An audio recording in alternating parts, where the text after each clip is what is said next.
All right. Well, happy month of April, everybody. And so this month, I wanted to try something a little bit different. So we did something a little bit different last month. This month, going to be um, different again. But I've invited some folks to come on and have a conversation this evening about the whole Chris Rock, Will Smith, um, the I'm calling it the slap heard around the world.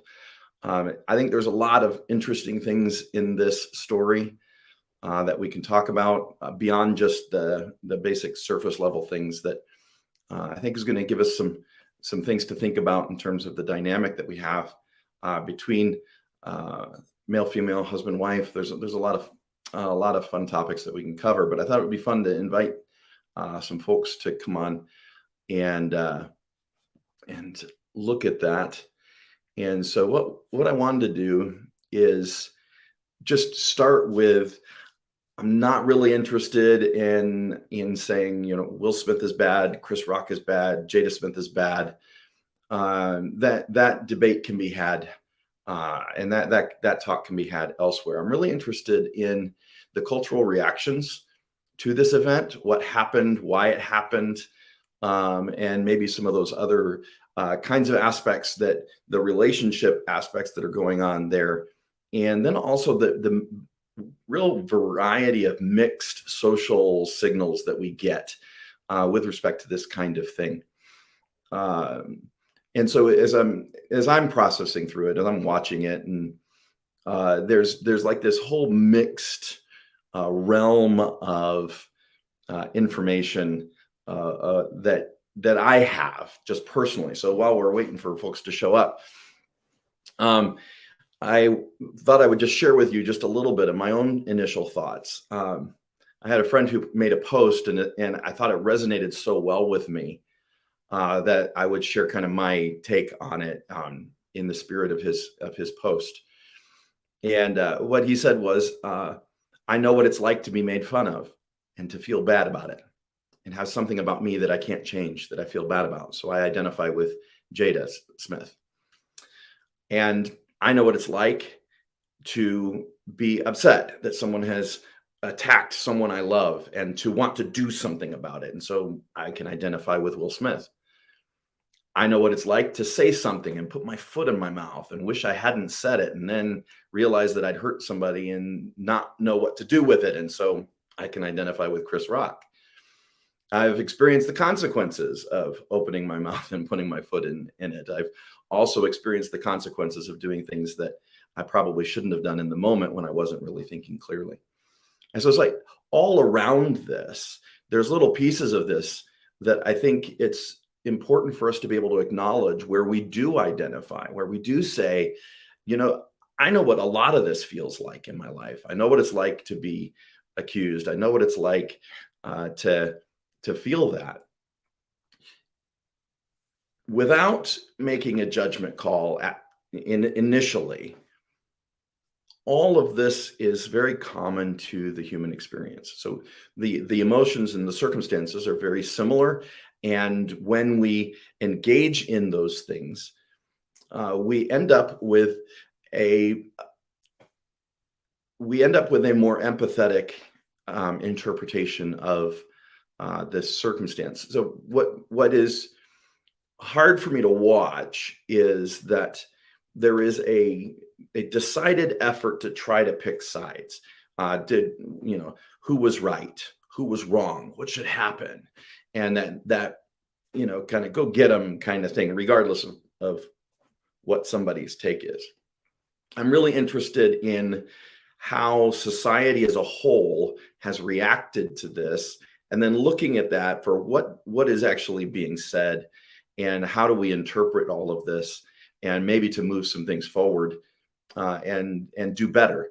I like the idea of being proactive. I like the idea of doing better, and both in terms of what we do, but the only way that we really improve in these kinds of things is if we actually take the time to think through what happened, why it happened, and to look at it from a broader, zoom back and look at it, and then process through it in a way that is going to be helpful and kind of form the way our thinking about these types of things.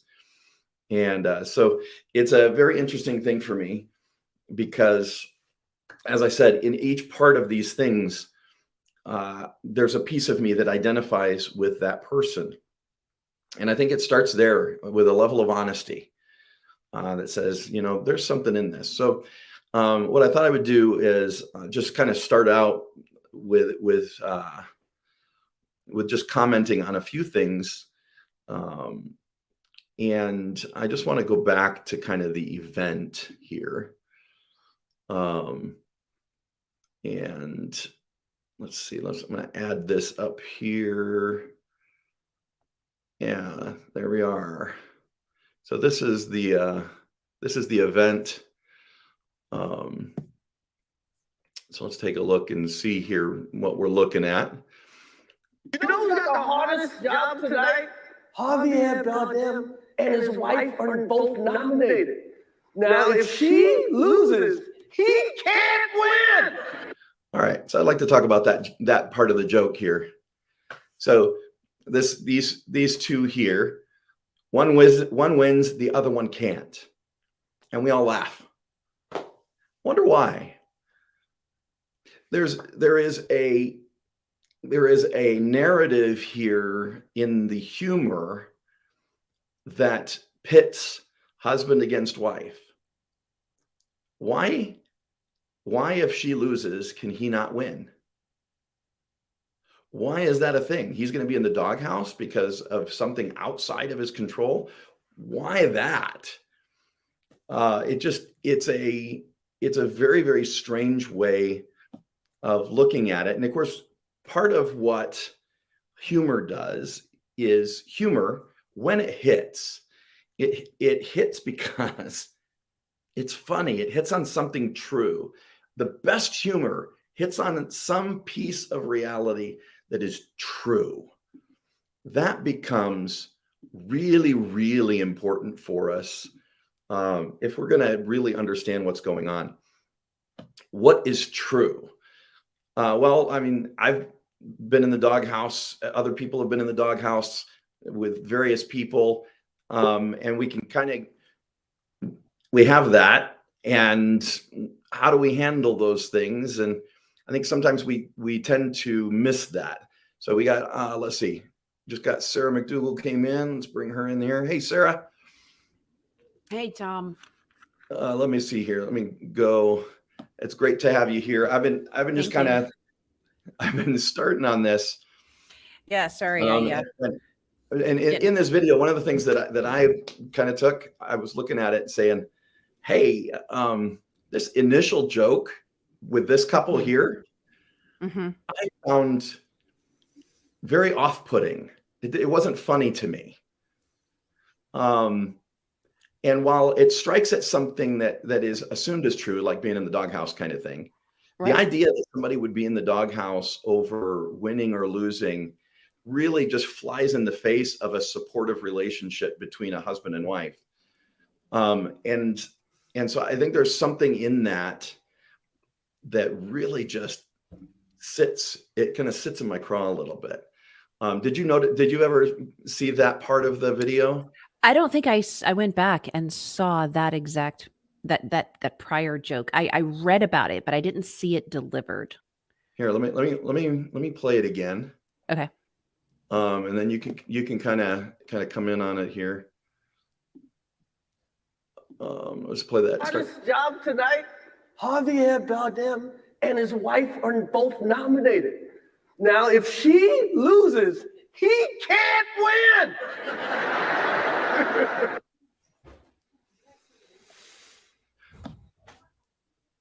Great. I mean, why does it have to be a zero-sum game? Right. And I think that if she loses, he can't win. Normally, I would expect to hear that with a sensitive, I tend to think of that kind of thing in reference to the abuser, right? So if you have an abuser, then you have the victim can't exceed the abuser. Right. This is not the framework in which I would expect to hear that kind of thing. But I think we've normalized this kind of an abusive interaction on a small scale, and we don't recognize it until it gets big. Right. And I'm actually Googling something here because I think that I heard or saw a clip um, of Javier Bardem in an interview just in the last few days, talking about how he felt about. Let me see here. Sorry, I'm trying to look No worries. and This format, I think, is a little bit more on the conversational side of things. right. Just kind of. I didn't like script this ahead of time, and I have children talking very loud through. Hold on a second. All right, so I'm going to post some comments here on Facebook. Yeah, you do that, and I'm gonna tell the kids to quiet down here. I raised 5, so I totally understand. All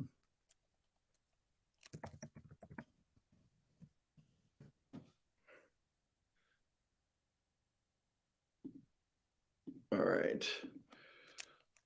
We will be responding to comments. One of the things reason I wanted to try this was on Facebook.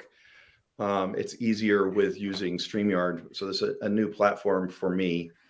And it allows me to see the comments a little bit better than using just straight Facebook Live like we've done through Zoom. So I wanted to test this out and thought tonight would be a good opportunity to try the platform out. So y'all are being guinea pigs today. But all right. And I'm just here to help feed the guinea pigs, right? So, I guess I'm trying to figure out where it was that I saw this. It was some quick clip, and I think that so if somebody else saw it and you can point us to it or whatever, that's fine too. But it's interesting that Chris Rock took this approach to them for both being nominated, because earlier this week, Javier Bardem was in an interview, and it seems like it was with Ellen DeGeneres, but I could be wrong. And he was talking about how when he and Penelope were watching in advance, like to know who was nominated before the awards show, but they were watching at home, and that it came across that he was going to be nominated. So they found that part out. And he was asked in the interview if he had celebrated. And he said, no, I didn't celebrate anything until I knew if she was nominated too. And I don't follow, I follow so little of Hollywood anymore. I mean, 20 years ago, I was probably a lot more in touch with people and celebrities and stars and whatever. But I was struck by, at least in the interview, how focused he was on the fact that it was super important to him that they find out what had been nominated for both of them, that there was no celebration as far as he was concerned until they had all the information, because for him, it was about them both. And that's just completely different than, the joke, the tasteless joke. I wonder if Chris Rock maybe assumed that he was like, well, I can't celebrate unless she celebrates. I don't know, but that was not the tone of his interview at all. It was very much about just togetherness. Well, and I think that would be a very healthy perspective, right? Just to say, I want to find out my wife, and we'll celebrate together. We'll celebrate mine if she didn't, then we'll celebrate hers if I didn't. Right. I think, but seeing that teamwork aspect of a relationship is so important. Instead of this winner, loser, good, better, best kind of relationship where you're in this eternal competition to Right. do or be outdone. Mhm. But I think the assumption of that competitive relationship, I don't know. I just when I went back to get this just for the slap moment, Right. and I saw this, and it stuck in my head that there is a much bigger issue here about how we view in our culture male female relationships, and we flip flop around on it depending upon kind of the latest laugh. Right. And so it's kind of one of those things where we're just kind of scratch our head and say, I don't know what to say about that. But it just kind of set there funny for me. But I think if we talk about this too much, we might not even get to this lap. So Yeah. let me play this a little bit more. Get a little further down the road here. He is praying that Will Smith wins. Like, please, Lord. Jada, I love you.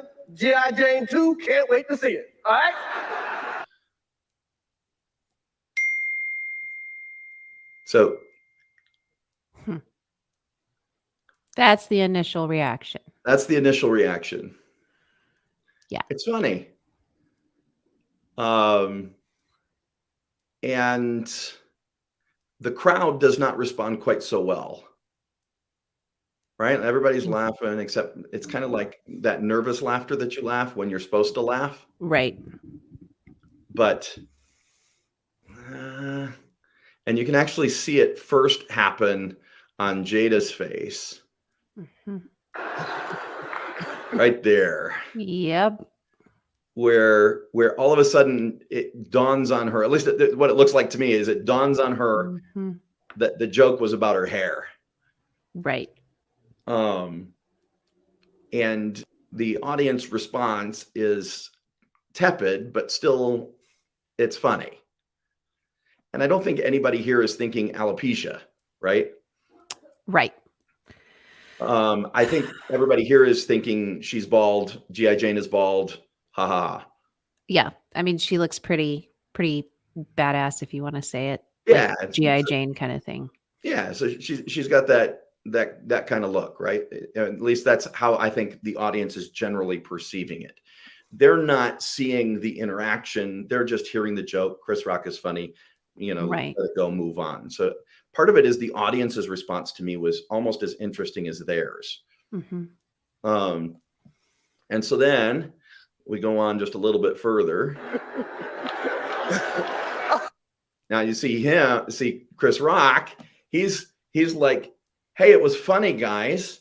Right. So he's getting kind of that, bad form kind of response from the audience. That was a nice one. Okay. I'm out here. Side note, as a comedian, if you have to tell people that was a good joke, it wasn't.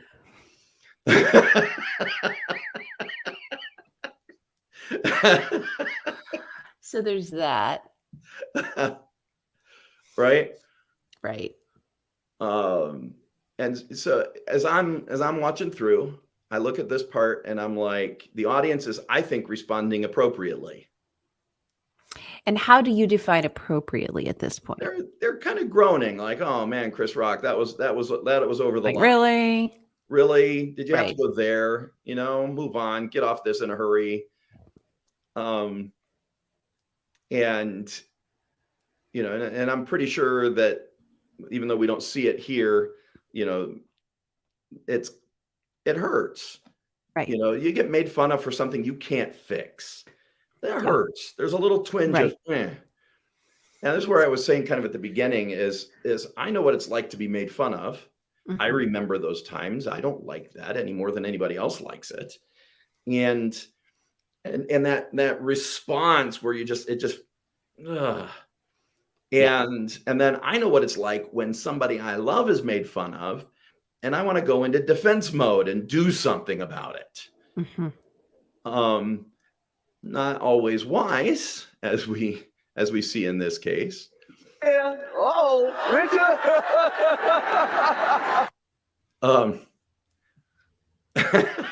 Yeah. So, It's like, oh, wait a second. What's going on here? and Chris Rock is laughing and standing with his hands behind his back, which if somebody was walking towards me like that, that's probably not what I would have done. But that's just me.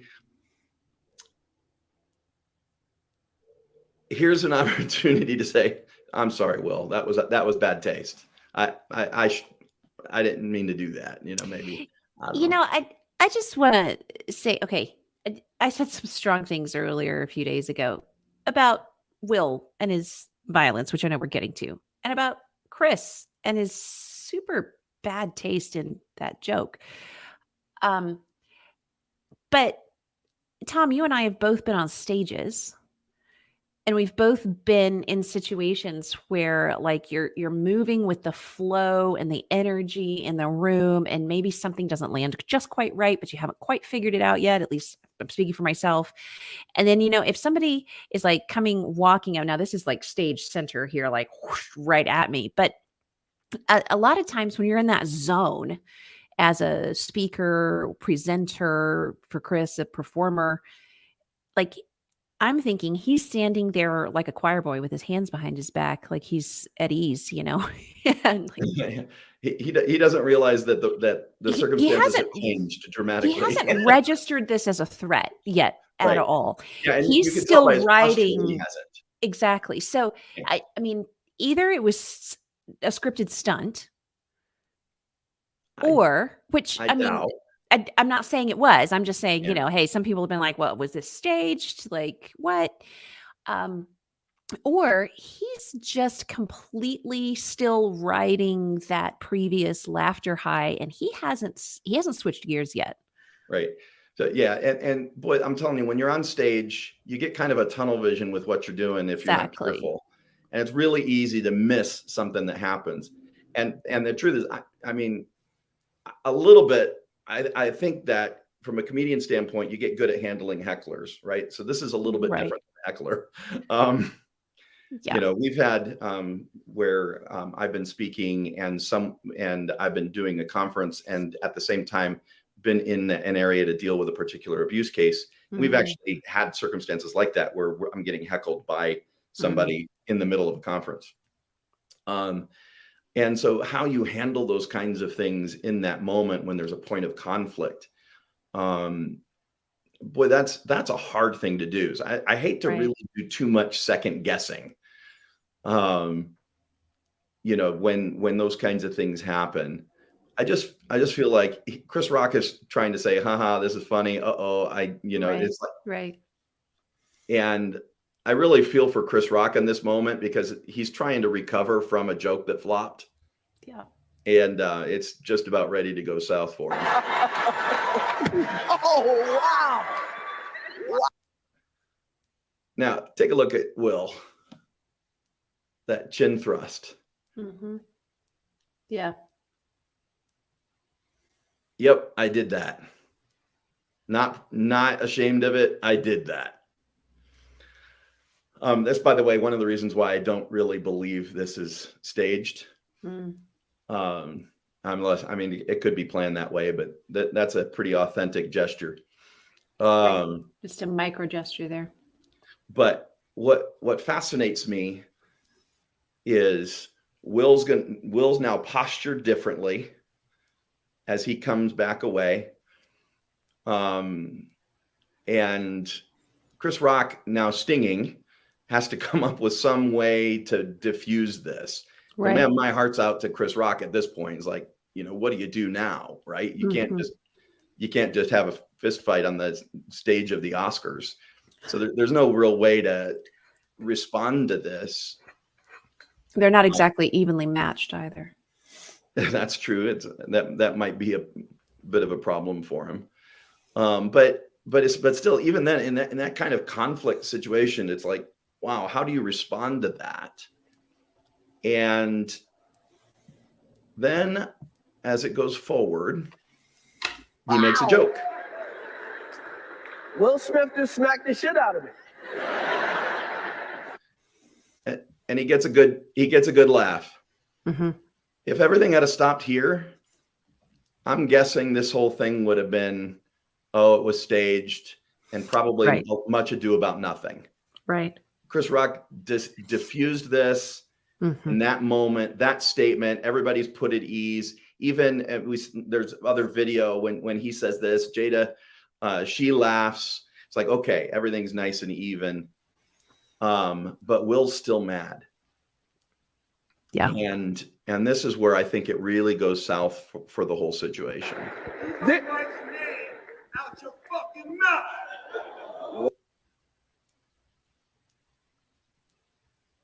Now, I've heard some people talking about this, that there is some kind of history between Chris Rock and Jada that is kind of informing this dynamic. I don't know if that's true. Right. But clearly something's going on here that's bigger than he made a joke. And I don't know if that's between him and Jada, or Jada and Chris Rock, or him and Chris Rock, or some combination of all of that. But what I know is this is just an ugly look all the way around. Yeah. And so he reiterates it. I don't want to belabor that point. And then I wanted to talk just a brief bit, just kind of skip forward here a little bit. Here. Okay. Okay. That was a greatest night in the history of television. Okay.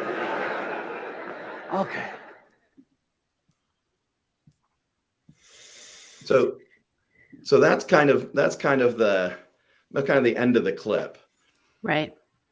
And there's no real way to recover. I think, Chris Rock kind of recovered in the best way he could. And from what reports say, it sounds like he handled it very graciously, later on and afterwards and that kind of thing. So, hats off for that. That's a challenge and a half to recover from that kind of conflict in the middle. So this whole thing plays out in the front of everybody. Right. And so if you're a celebrity, your life is kind of played out in front of everybody in a way that we tend to think that everything is scripted and staged. And the truth is they're just used to living in public. Right. And so some of this is just, how often have we seen kind of this personal conflict kind of thing going on? But my mind went back to the event with Kanye West and Taylor Swift, and him coming up and taking the award away from Taylor Swift, and she just kind of sitting there like, how do I deal with that? What do I do? She's like, I do mean things in my songs. I don't hit people. I don't know what to do in real life. Right.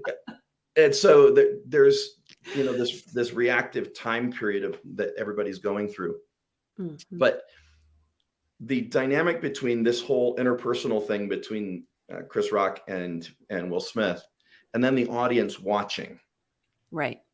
And the thing about the audience watching is really what was interesting to me. So let's just clear a few things just basically. Will Smith, bad form.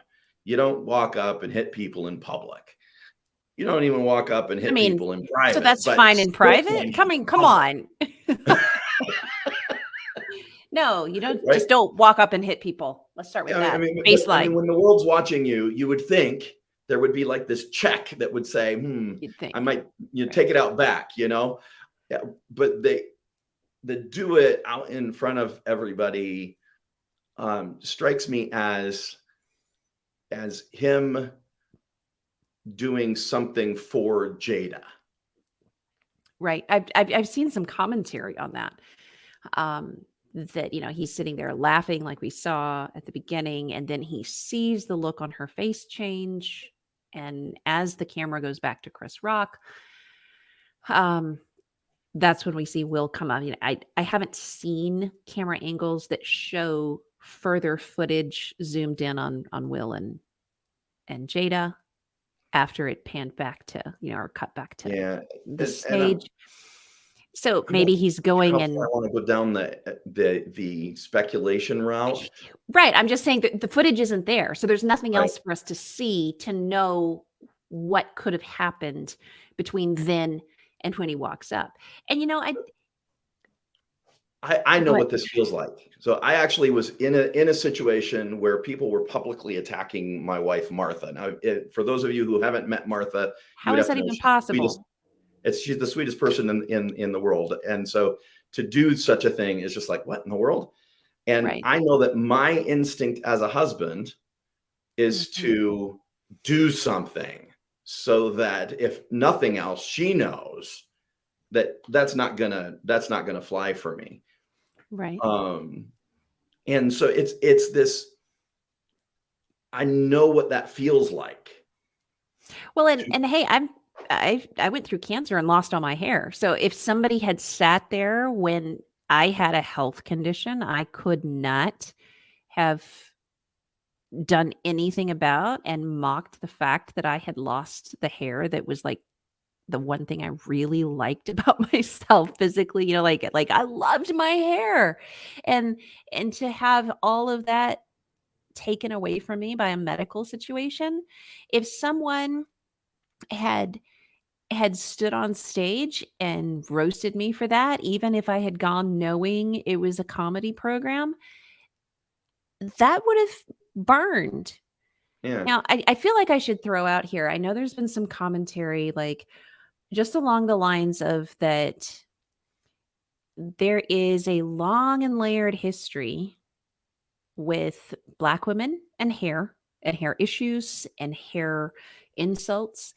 And so when I am saying that me as a white woman, I can relate on the level of having lost my hair due to a health issue, I'm not trying to appropriate a Black woman's experience. And I want to just make that super, super clear.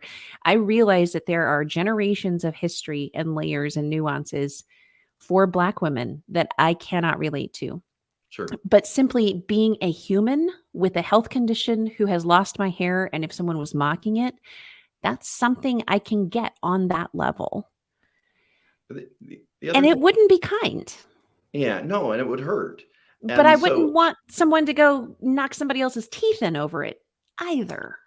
that is true. And so what I know, if I was in that situation, I know for a fact that if I was to start leaning forward like I was going to get up, Martha would put her hand on me. She'd be like, "Nah, it's okay." Sit back down.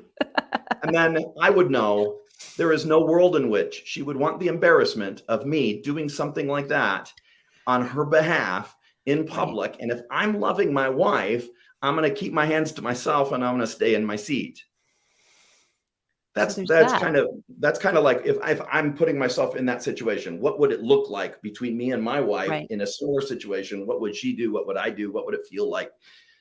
And I think that's part of why this kind of thing really captures the public attention is because there's so many hooks in it for Mhm. us to see ourselves and to identify with various aspects of it. And so I think a lot of times people's commentary really speaks as much to which part of this they most Mhm. resonate with, Right. which that's part of what I find interesting. But before I wanted to go, before we get past Will Smith and the slap, Mhm. because I think that it's kind of obvious to me that Will Smith um, that he recognized this was a bad thing. In fact, this is his response here.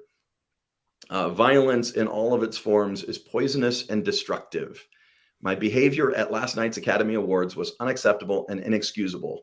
Jokes at my expense are part of the job, but a joke about Jada's medical condition was too much for me to bear, and I reacted emotionally. I would like to publicly apologize to you, Chris. I was out of line and I was wrong. I am embarrassed, and my actions were not indicative of the man I want to be. There's no place for violence in a world of love and kindness. I would also like to apologize to the Academy, to the producers of the show, and all the attendees and everyone watching around the world. I would like to apologize to the Williams family and to my King Richard family. I deeply regret that my behavior has stained what has been an otherwise gorgeous journey for all of us. I'm a work in progress. Sincerely, Will. We kind of tend to specialize in helping people form repentant apologies. And the only one thing in this that I kind of would have taken issue with, I think, if someone I was helping had wanted to write this, is I would have said something to the effect of, leave off your excuse. The joke about Jada's medical condition was too much for me to bear. No, I decided to get up and smack somebody else's face. Leave that out. own your own thing. Let everybody else talk about why you did it. And so we've got somebody here says, my first response to the incident was that Smith was defending the honor of his wife. Interesting to think of the possibility that she might not have wanted him to. Yeah, maybe she did, maybe she didn't. Maybe she liked what he did and thought of it as defending him. And I don't know what she was thinking. I think sometimes there's a lot of criticism that gets leveled at her that I think is more speculation than necessarily fair. In fact, I have a tab that I brought up, which is just basically a picture of her that says, if you don't get up and hit him, I'm going to cheat. I'm going to cheat on you again. I think stuff like that is just so bad. I mean, you look at different memes. So now instead of the Batman Robin slap, now it's all Will Smith, Chris Rock slap memes. Right. And a lot of just brutal statements that society is making about this situation without any real thought of the fact that the people involved. The foundation. Yeah. Well, I'm not sure where all you want to go, and I'm sure you have points that you want to cover, Tom, but have you done any research on Chris Rock's diagnosis in some of your thoughts about tonight? I haven't. So one of the things that caught my eye when I was following this was comment or 5. I mean, it hasn't been like the hugest thing, but I've seen it in a few places, talking about the fact that Chris Rock has NVLD, which is nonverbal learning disorder. And it is a form of autism spectrum, which directly impacts the ability to have close, connected, like intimate one-on-one relationships and to read and understand other people's feelings and social cues. Now, I've had the opportunity to interact with people close to me who have that diagnosis, and I see that natural bent. I don't think that it's something that is necessarily an end all. You are doomed to never have close interpersonal relationships just because you have this diagnosis for anyone. I think we can learn. And even if someone's on the autism spectrum, you can still learn coping skills and coping methods to have better relationships. But it's interesting that there are articles, like here's a Today article from back in 2020, where he talks about going through like 9 hours of cognitive tests. They thought that he might have been Asperger's, but he was eventually diagnosed with NVLD, and it makes it difficult for him to understand nonverbal signals. So he talks about how he takes things too literally, has all or nothing thinking, and this has really impacted his relationships. Well, you know, from that perspective, looking at the expressions on his face where he's kind of like, what'd you do that for? Like, I can see some of that playing out in this. I'm not saying that as an excuse. Right. And I recently launched a group on Facebook specifically for women who are married to men on the autism spectrum who are trying to figure out what is autism and what is abuse. It is a surprisingly common thing to crop up inside of the abuse dynamic. Yeah. And it's Autism Awareness Month. So, I mean, I figured I might as well bring it up since it's like. Well, and it's interesting because you have a surprising representation of autistic women on the being abused side, and a surprising amount of autistic men on the abuser side. Yep. It's a very interesting correlation. I don't have any expertise in terms of studies or data that would give me anything there, and I'm not sure anything such exists. I don't either. So I think it would be a very interesting line of study that I would be very curious if somebody out there, academic oriented, wanted to make that study. I would be very interested in it. Likewise. But it is an interesting thing that we've noticed how frequently ASD crops up in our own work. with the Psalm 82 initiative. But what's fun for me when I kind of step back and say, okay, let's look at this whole thing. What are we Right. dealing with? It's like I feel bad for everybody. Yeah. It's like I think Will Smith did a dumb bonehead thing to do, and I think he regrets it. And I think Chris Rock made a joke that he didn't think was going to flop, and it did flop, and then he got smacked about it. And I think so he feels bad about it. I think Jada probably feels bad about it. I think everybody in this, there's no real winners. It's one of the reasons why I really don't want to get in a roasting the parties kind of a pattern. But I did think there was some things to learn from it. And that is one of the things that we tell people is when you are angry, the very first thing that you must do is don't talk.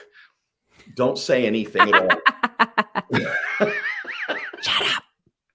Just anything you're going to say while you're angry is probably not a good idea.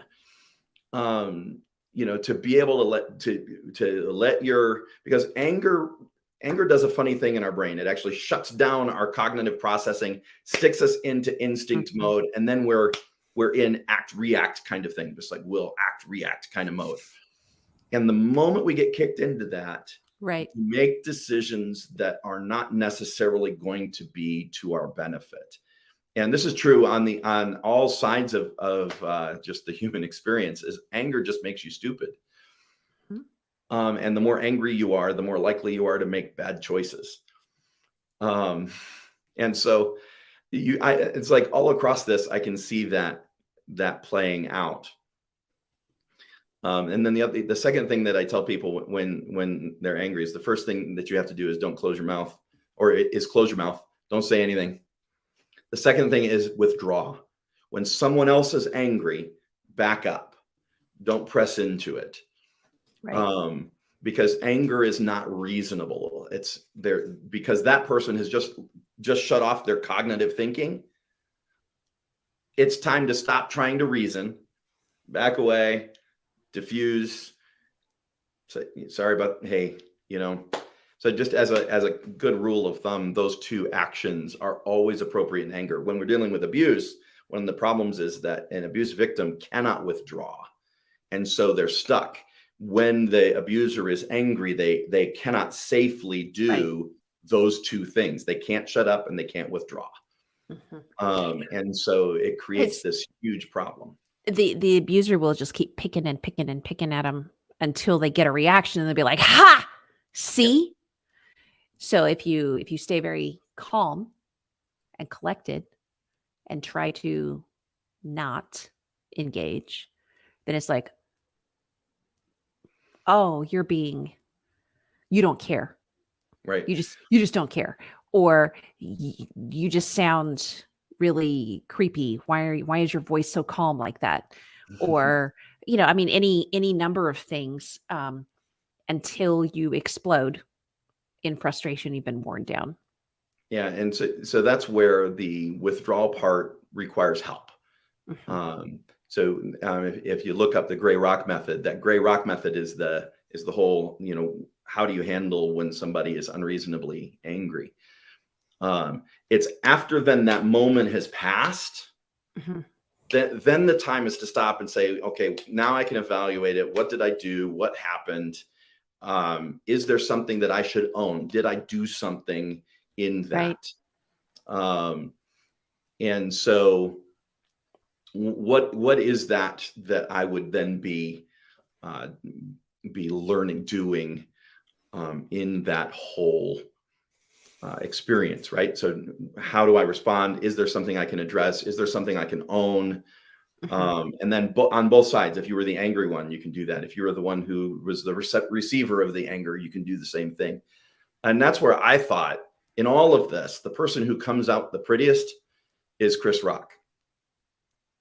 Because I thought in the end, after it all slows down, there was something that I saw. He does a show, and he basically starts out the show and says, if you're here for me to say a bunch of stuff against Will Smith, not going to happen. Right. And I just I think the graciousness that he had when he handled it, I think was very worthwhile. And I thought he came out looking the best in in this. all of it. Uh, I still think he could post an apology to Jada. But yeah, that's just me. I think an apology would be appropriate, and like I said, I think there's plenty of blame to go around. I think there's plenty of understanding to go around. Right. So I feel like this I kind mean, of thing catches the public eye because we see so much of ourselves in it. yeah. And I think that if he did not know that Jada had a health condition, then you know what? I didn't know that, and I'm sorry. Like, Yeah. if I had known someone had cancer, I wouldn't have made a cancer joke, like, I'm sorry. If he did know and he made the joke, that would have changed things. I mean, Yeah, does he write all his own jokes? Somebody had to have read the jokes ahead of time, unless he was just riffing at that point. I don't know. And I Yeah. I hesitate. I like to try to deal just only in what I know for sure. Fair Yeah, enough. so my speculation engine, I'm afraid of it. Well, I don't have answers for that, and I'm not saying one thing or another. I'm just asking questions. Like Yeah. if kind of an if this then that kind of thing. Like if Yep. he'd known, then that's really crass, and if he didn't know, then Jada, I'm sorry, would be appropriate. Yeah, And I think so. I think And, go ahead. in the end, as past scandals have proven, Mhm. everybody's going to, it'll have its thing. The They'll all public do a movie outcry together will in get its 5 years. response. Everybody will get their pound of flesh, and then it'll move on, and it'll be the next thing from a social standpoint. Right. Which kind of led me to kind of the final bit that I was Mm. interested in poking at and teasing at a little bit, and that is so much of that. I see myself in it. I think Mhm. everybody else sees themselves in it in some way or another, sometime more, sometime less. And I think the ability to see ourselves in it, not necessarily in the most favorable light. So it's like, can I see my worst impulses in that event? Mm. Not just can I see my best impulses. Mhm. And then as I think through it, then it helps me process what if I'm ever in this kind of situation, What would I do? what's it look like? How do I handle it? And so it's the ability to do that. And so that's kind of part of the reason I wanted to have this conversation was if I take this event and what happened, Mhm. identify with it both positively and negatively, and then tease it out and say, okay, what can I learn from this? What would it look like? And then the whole thing that discourages me about all of it is the memes. Mm. The public Um, reaction to it, you mean? well, there's a voyeuristic glee Mhm. at the pain and destruction that celebrities experience in these kinds of things. It just feels that way to me. And so from a social standpoint, it's discouraging to see it, to see there's vicious memes now about Jada, and then there's different memes about Will, and Mhm. some of them are funny and in good taste. Some of them are just mean. Yeah. And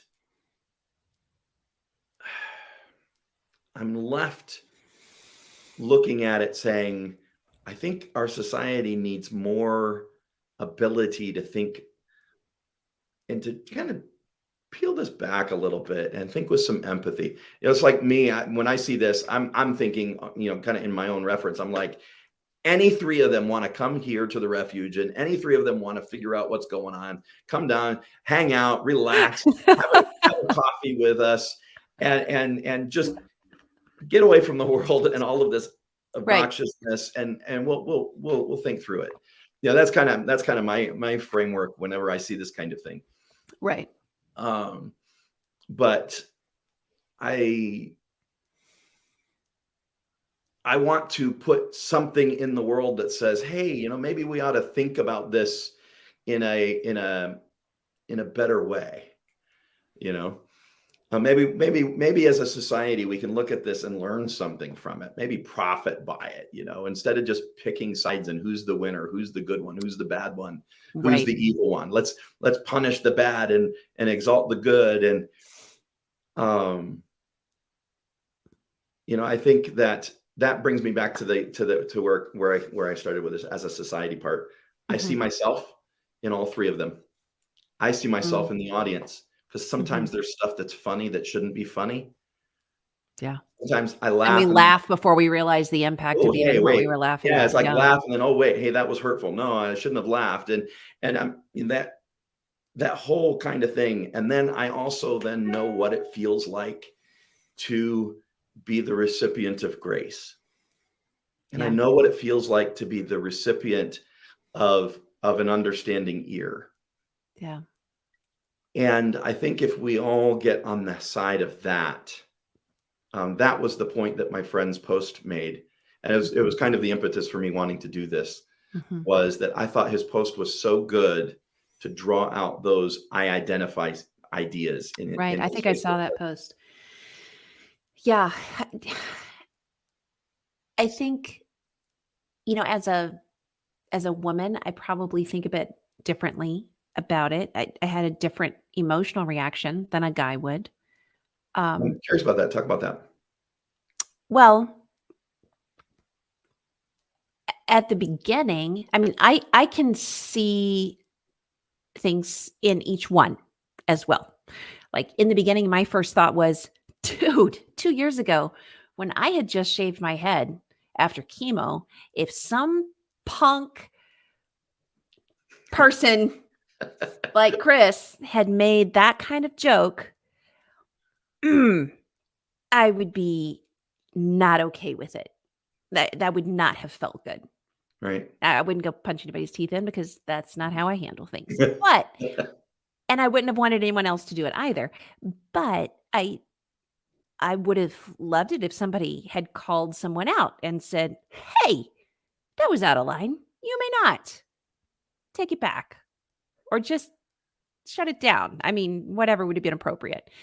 But at the same time, I can also, I'm a mom who has kids to look after and to protect and people I love. And if somebody is endangering, of course, Jada wasn't in danger, but if someone is mocking or ridiculing, I have 2 kids on the autism spectrum. You start making fun of autism, and I'm like, oh.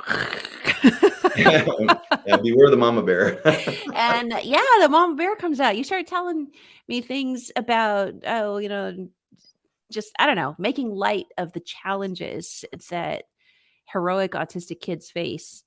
And I'm like, okay, we need to have a talk. And I might want to smack somebody. I wouldn't, again, but I might want to. I could understand how Will would feel that way. Right. And then I read about Chris actually having autism and how that could have influenced. And again, this is speculation, but I could see that influencing him thinking a joke was funny and not realizing the nuances of it. And then I was like, oh, well, maybe he isn't quite such a jerk after all. Maybe he's dealing with some really big disabilities or lack of understanding. And so then I was like, well, now I kind of feel bad for him. And then at the same time, so as a woman who speaks and presents, I was also thinking, what if some guy walked down the aisle toward me because they were mad at something I had to say? Like, that makes me feel vulnerable and scared on behalf of Chris. And then I'm also thinking, if I was Jada and I had to go home with that guy, that I wouldn't feel safe. Because like if Will is okay smacking the presenter that way in public over something that wasn't even aimed at him, like, what does he do in private? So I was left, and I'm not saying that anyone has answers to these questions, and I'm not suggesting that we speculate the answers to these questions, but at each place, I was thinking kind of in 2 ways. Like, I can understand how Will would want to go all tiger and protect if that was his motivation. Right.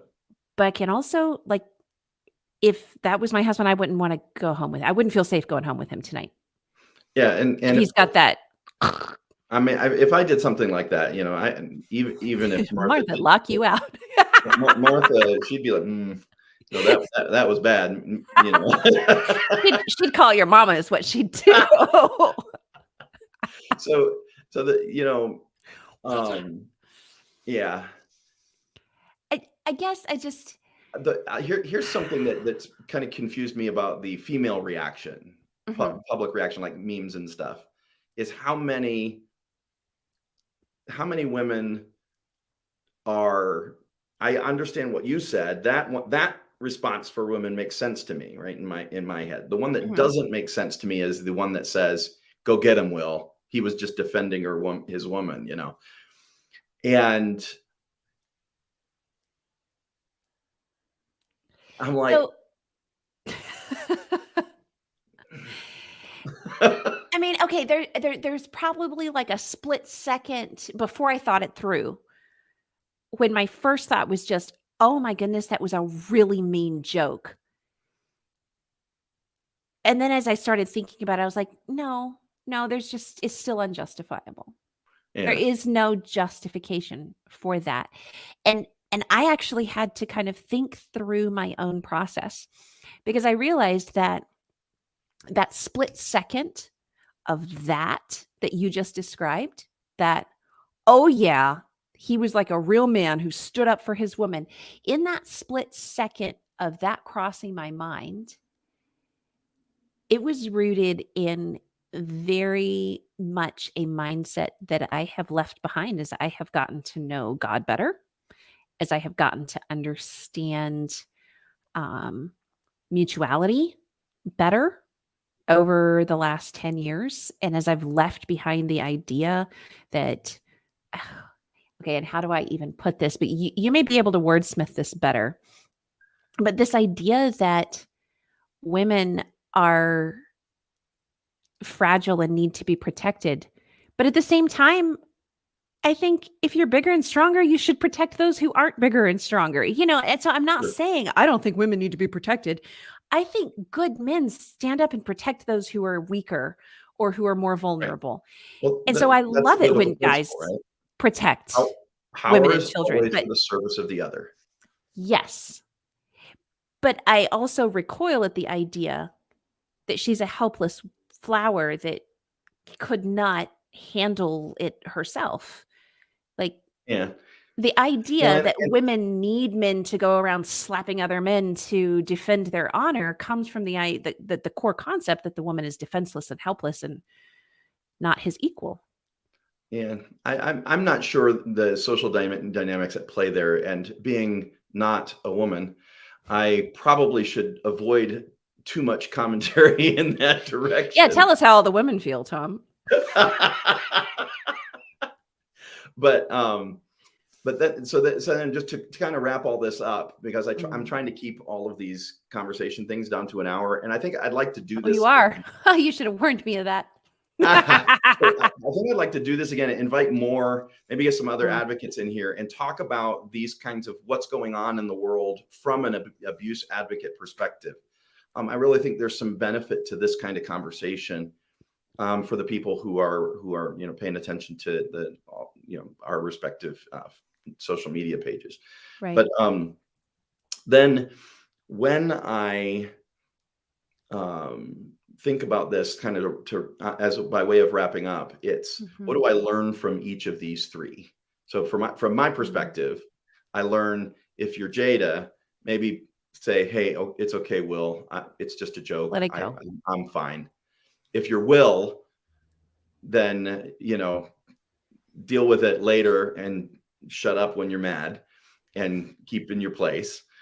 And if you're Chris Rock, and be a little careful of your joke, and when one flops, don't double down on it. Right. So I think all of those, if I look at those and say those actions in each of those situations for each of those people could have done so much to diffuse this kind of toxic situation that arose. So I don't know if you had any. I was just going to say, and if you're an onlooker, look for the vulnerable person. Who is the vulnerable person in the situation? Who actually needs safety in the situation and who is posturing? And parse that out if you can. Yeah, I think the crowd's reaction to the joke, kind of like, oh, I think that was appropriate. Yeah. But I'm talking more about all the memes and everything afterward. Oh, that part. And Oh, and like just but I think the lesson that we can draw, and you've already covered that, but a lesson that we can draw is if I see something go down and I observe it in any context, workplace, church, family, whatever, who is the person with the lesser power or the more vulnerable situation? Yep. And in a situation like this, it reminds us that those dynamics are not always clear cut. Because Yeah. normally you would think that the guy in the tux on the stage that's holding the stage, that he has the greater power. But in a split second, that shifted. Yeah. And the truth is I think you could probably shift that around at different moments. I'm not To each sure of that them. any one of them is at all points the weak one. And I'm not necessarily saying that they are. I'm just saying for onlookers in other situations, Yeah. Step in step in on without behalf anger, but on behalf of the on weakness. behalf. Yes. Yep. Yeah. I agree. I think there is a. Have you ever seen it's the Hero Project? I think it's called. Hold on. Is that the one out of Scotland? No. Let me see. Let me see if I got it right. There's a really cool one out of Scotland, but maybe that's not the one. Hang on.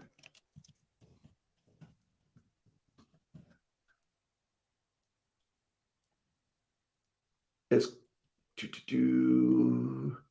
it was actually put together by Stanley Milgram. This would be a fun thing to maybe talk about. But it's basically a way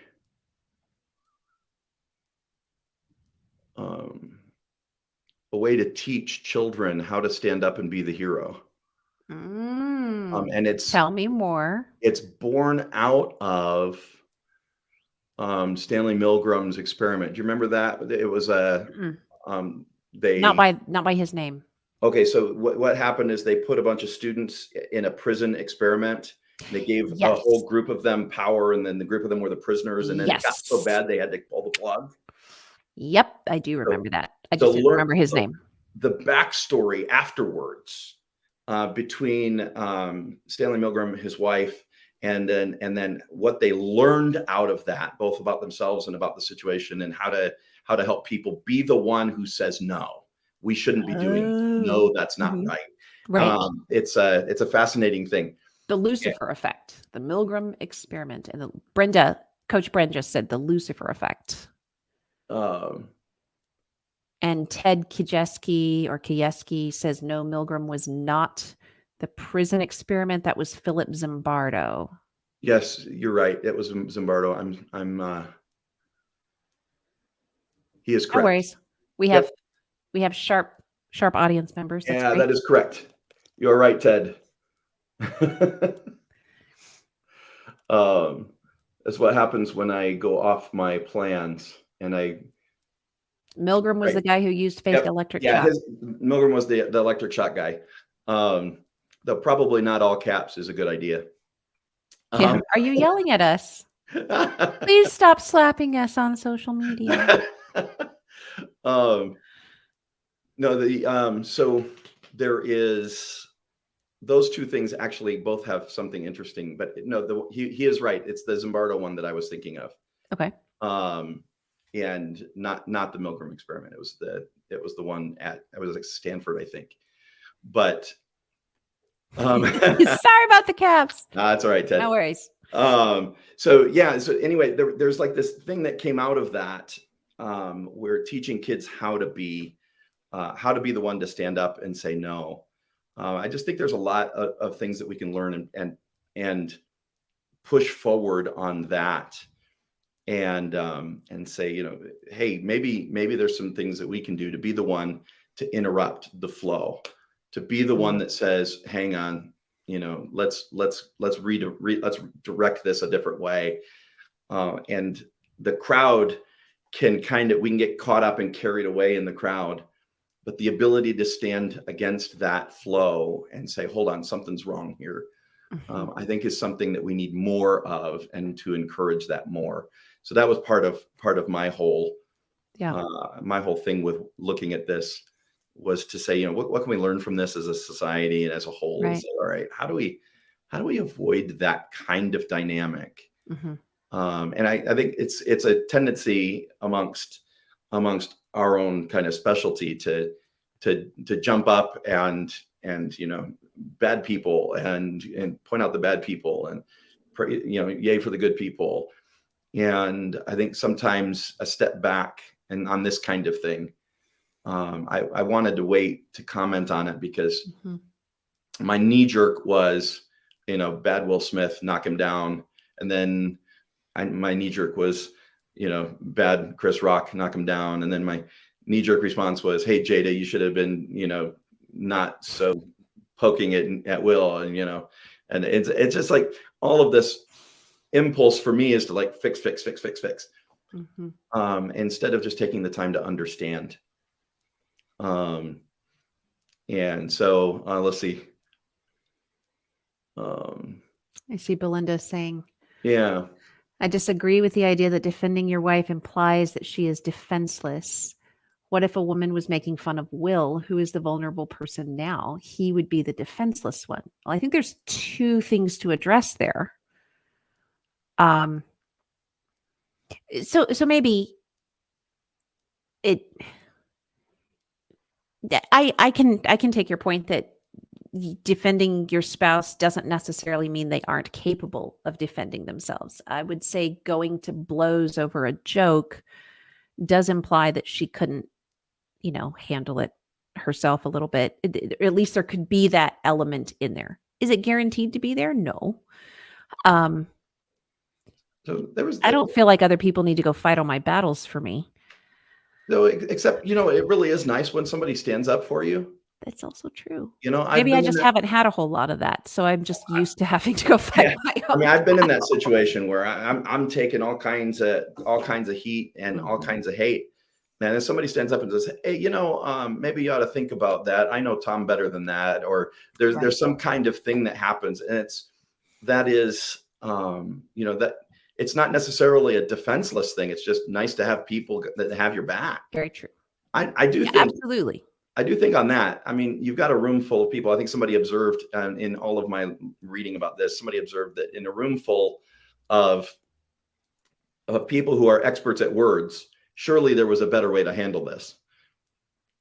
And I do think that if Will had have shouted something up from the floor that said, bad form, leave my wife's hair out of this. Right. Then Chris Rock would have ended up looking like an idiot, and all things would have gone on, you know, Will's way. Yeah. And it would have been a much more powerful way to go. It's just anger kicks things off and you don't have the time to think about it because now you're in instinct mode. You're processing system one, and that short-circuited your frontal lobe. Yeah, you've made it less likely to think. Yeah. So this has been really good. I appreciate everybody kind of coming along and some comments and so this has been a very interesting thing for me and an experiment. I think I'd like to do it. I'm not sure this is going to replace our normal monthly Q&A, but I think maybe we'll do these more often and just when things come up, just to talk about it. It'd be fun to do a roundtable thing. It would be, and just kind of like do a monthly roundtable Mm-hmm. and just invite whoever's going to come up. So I think I like that. And so y'all let us know what you think, and check out Sarah's Wilderness to Wild if you're not familiar with that. Sure, I'll drop a link in there.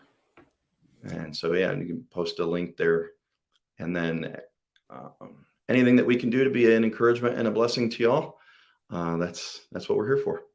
So thanks. Bye, guys. See ya.